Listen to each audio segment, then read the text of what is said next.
మహాదేవుడు మన ప్రభు రక్షకుడైన యేసుక్రీస్తు నామమున కూడి వచ్చిన క్రీస్తునందు ప్రియమైన సహోదరి సహోదరులందరికీ, సంఘ పెద్దలు, కమిటీ వారికి, మరి దేవుని సేవకులు రెవరెండ్ కరుణాసాగర్ గారికి, మీ అందరికీ యేసుక్రీస్తు నామమున మీ అందరికీ వందనాలు. మంచిది, మీరు మాకంటే బాగా సీనియర్స్. మేము ఈ మధ్య ప్రభుని తెలుసుకున్నాం కాబట్టి మీరు మాకేం చెప్పేది అని అనుకుంటే నేనేం చేయలేను. చక్కగా రాసుకుంటామంటున్న వాళ్ళు రాసుకోండి, మాకు ఇవన్నీ తెలుసు అన్న వాళ్ళు వినండి, నువ్వు మాకేం చెప్పేదన్న వాళ్ళు పడుకోండి, తప్పులేదు. తెలుసుకోవాలనుకున్న వాళ్ళు రాసుకోండి, ఓకే?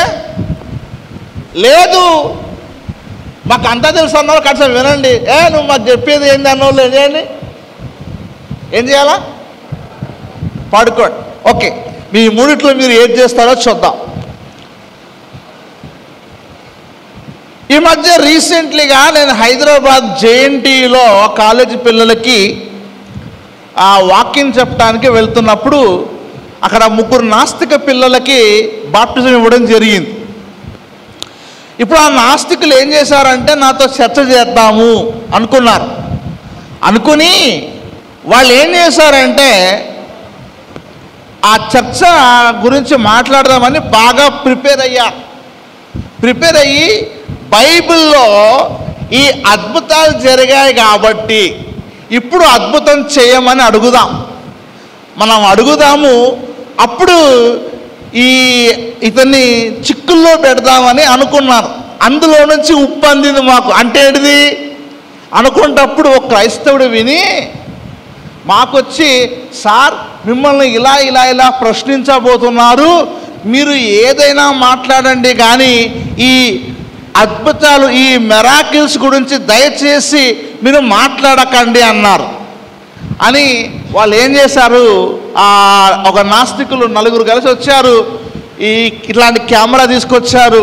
ఒక రూమ్లో 30 మందిని కూర్చోబెట్టారు. కరెక్ట్గా ఫోకస్ నా మీదనే పెట్టారు. నా మీద పెట్టి, జోబు గారు ఒక ప్రశ్న అడుగుతాము, మీ బైబిల్లో దేవుడు అద్భుతాలు చేశాడు కదా, మీరు కూడా మాకు అద్భుతం చేస్తే మేము కూడా సంతోషిస్తాము అన్నారు. అనగానే మనోళ్ళు, సార్ ఆ డిస్కషన్ వద్దు అని ఇలా అంటున్నారు.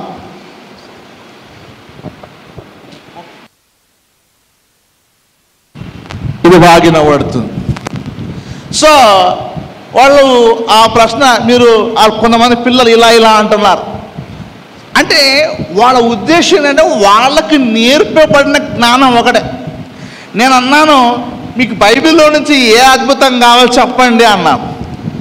అంటే ఎర్ర సముద్రం జీలింది కదా, అక్కడ జీలాలి అన్నారు. Very good. ఫస్ట్ మీకు బైబిల్ యొక్క ఫండమెంటల్స్ తెలియదు అని అడిగాను. అనగానే వాళ్ళకు కొంచెం కోపం వచ్చింది. యూ షుడ్ నో అబౌట్, అసలు మీకు ఏం తెలియదు, బైబిల్ ఫండమెంటల్స్ తెలీదు. ఎలా అంటే దేవుడు అద్భుతం చేసిన తర్వాత మళ్ళీ ఇంకో అద్భుతం చేయలే. దేవుడు నోవాహును జలప్రలయములో ఓడ ద్వారా కాపాడాడు, అవునా? ఇప్పుడు మోషే ఇశ్రాయేలును ఐగుప్తు నుంచి తీసుకొస్తున్నప్పుడు, మోషే నేను నోవాను కాపాడినట్టు నువ్వు కూడా ఓడను చేసుకొని ఈ సముద్రం మీద నుంచి పో అన్నాడా? అక్కడ సముద్రం చీల్చా. యెహోషువ దగ్గర యెరికో గోడలు ఏమయ్యాయి? కూలిపోయాయి, అవునా? ఏలియా ఆకాశం నుండి అగ్ని, ఎలీషా అందరినీ గుడ్డి వాళ్ళను చేశాడా?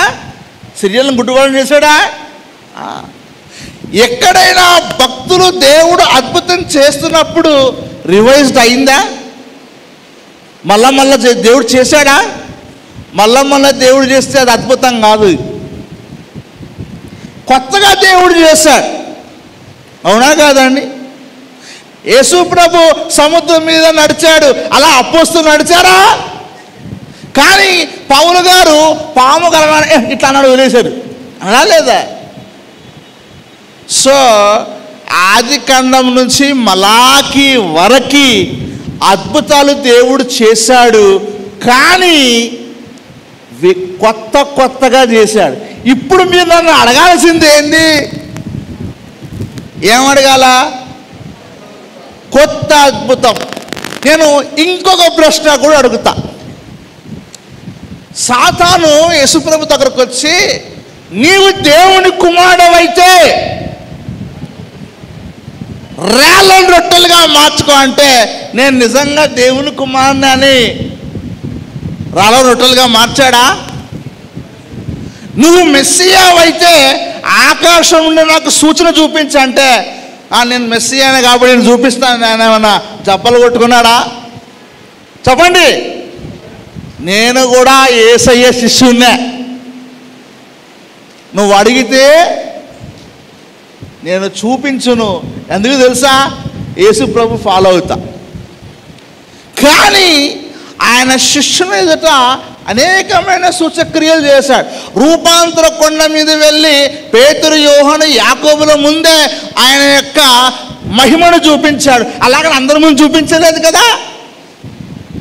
సో దేవునికి ఒక ఆర్డర్ ఉంది. దేవునికి ఒక ఆర్డర్ ఉంది. నేను అన్నాను, మీకు లా ఆఫ్ కసాలిటీ గురించి తెలుసా అన్నాను. ఇప్పుడు సైన్స్ గురించి వచ్చేసరికి ఇద్దరు లేచిపోయారు. లా ఆఫ్ కసాలిటీ అంటే కారణముతో కూడిన నియమము అంటారు దాన్ని. ఏది చేసినా ఒక కారణం ఉండాలి. ద లా ఆఫ్ కసాలిటీ అన్నాను.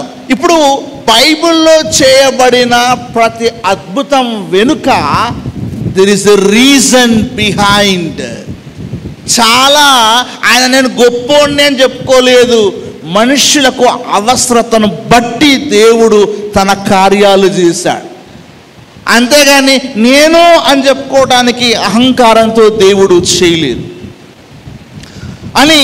నేను మీరు చేయమన్న అద్భుతము చేస్తేనే సత్యం అంటారు కదా. మరి బిగ్ బ్యాంగ్ అనేది జరిగింది కదా, ఇప్పుడు కూడా చేసి చూపించండి ఒకసారి అన్న. ఒకసారి జరిగింది కదా, ఇప్పుడు మీరు కూడా ఏం చేయాలా? నాకేం చేయాలా? మీకు ఏ అన్నాను అనగానే మంచిగా లేచారు. అలా డిస్కషన్ అయింది. ఆ వీడియో రికార్డ్ అవుతుంది ఇలానే.